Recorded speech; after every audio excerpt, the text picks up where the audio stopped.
नमस्कार, मी विधी वीरेंद्र सूर्यवंशी आता तिसरी मध्ये शिकत आहे. आज आपल्या स्वातंत्र्य दिनानिमित्त मी 4 ओळी सांगणार आहे.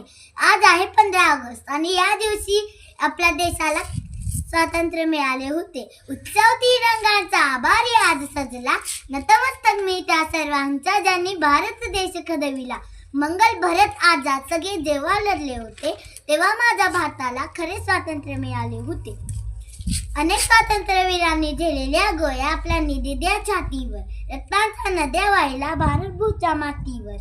प्रत्येक वीर फक्त भारतासाठी लढला, म्हणून आजचा दिवस उदयास आला. म्हणून तिरंगा आपला मान आहे, देशाची शान आहे. भारतवीरांच्या पराक्रमाला नतमस्तक मी त्या सर्वांचा ज्यांनी भारत देश घडविला, जय हिंद, जय भारत, जय जवान, जय किसान, भारत माता की जय.